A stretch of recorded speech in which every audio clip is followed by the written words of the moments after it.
दोस्तों, आज की कहानी है ननंद जी। आपको तो कुछ आता नहीं, बड़ी आई मुझे सिखाने वाली। चलो दोस्तों, कहानी को शुरू करते हैं। बहू सुनो, रेखा आ रही है आज। दामाद जी सुनील के साथ, तो उनकी पसंद के खाना बना लेना।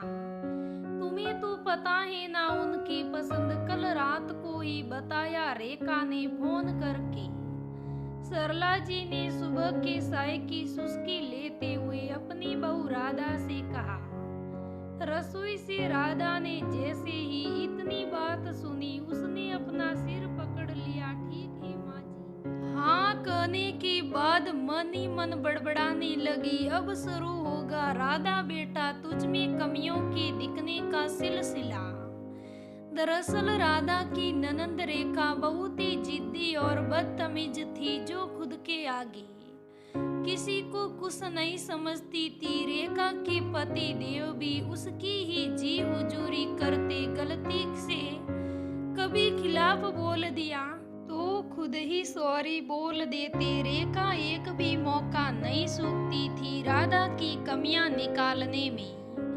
साए बात कुछ भी हो, कोई ना कोई नुक्स निकाली देती और सब उसकी हाँ में हाँ ही मिलाते लगते। क्योंकि रेखा घर की इकलौती बेटी थी। देवर था लेकिन उसकी शादी नहीं हुई थी। कुल मिलाकर राधा का टारगेट यही होता, खासकर जब बात खाने की आती तब तो हद ही पार कर जाती।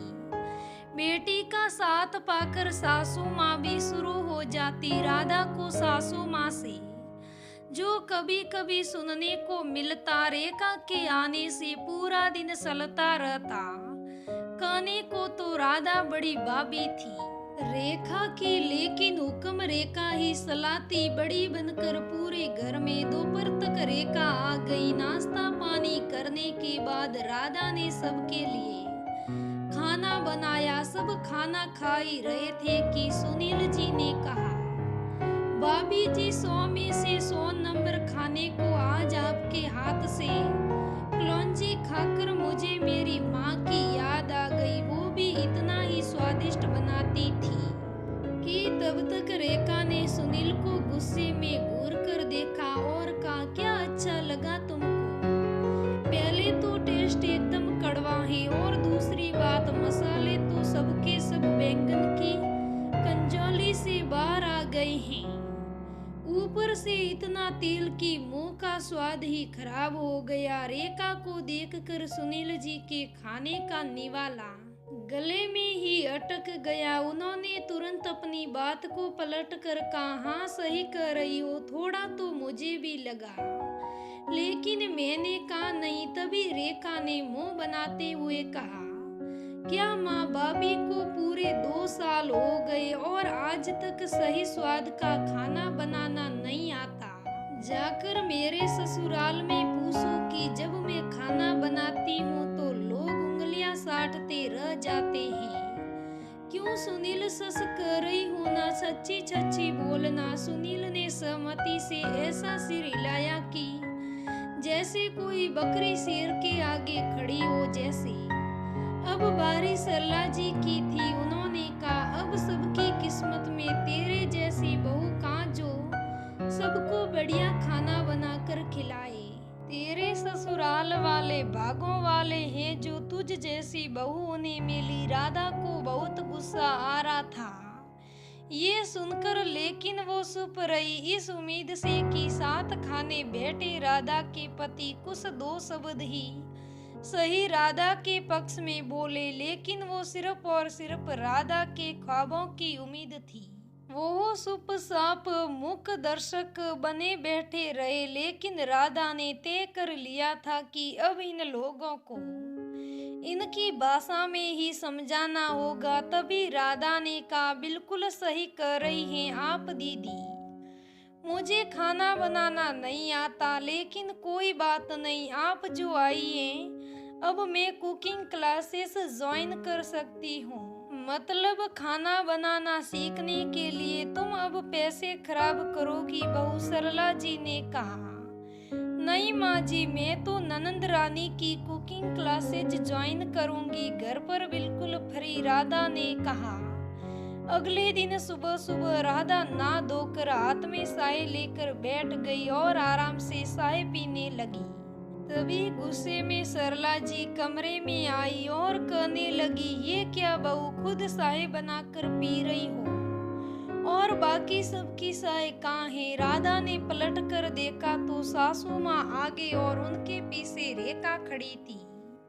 राधा ने व्यंग्यमंत मुस्कान भरते हुए कहा, वो क्या है ना माँ जी, आप और दीदी तो बहुत अच्छे से जानती है कि मुझे खाना चाय नाश्ता कुछ भी बनाना नहीं आता, इसलिए तो कल ही बताया था। अब आज से 1 महीने जब तक दीदी रहेगी तब तक मैं उनसे कुकिंग करना सीखूंगी, ताकि मैं भी ऐसा खाना बना सकूं कि सब अंगुलियां चाटते रह जाए। क्यों दीदी, ठीक कहा ना मैंने, मुझे सिखाएगी ना आप?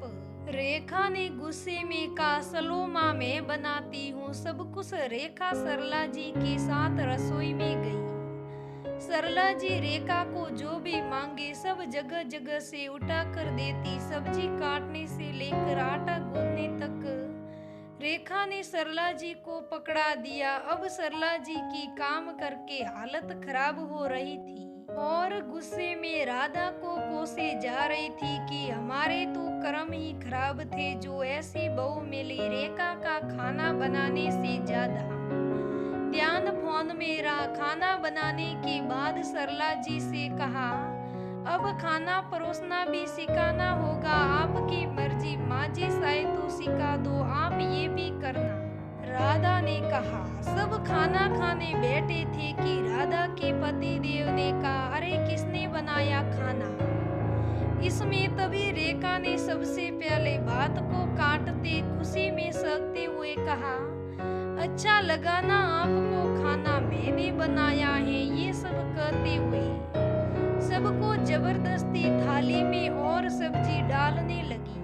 तभी राधा के पति देव ने कहा, बस करो रेखा, सब्जी और दाल में ही नमक नहीं है। मैं तो नमक मांगने वाला था, वैसे अच्छा हुआ तुमने सच बता दिया। अब कल से मत बनाना तुम खाना, ये काम राधा को ही करने दो। रेखा ने नजर झुका ली। राधा ने मन ही मन मुस्कुराते हुए नमक बढ़ा कर दिया। सब जब खाना खाकर चले गए तो रेखा ने चिल्लाते हुए कहा, माँ ये सब भाभी की वजह से हुआ है। अगर वो सुबह मेरा दिमाग खराब ना करती तो ये सब नहीं होता। तब राधा ने कहा, दीदी ये सब मेरी नहीं, आपके ध्यान ना देने की वजह से हुआ।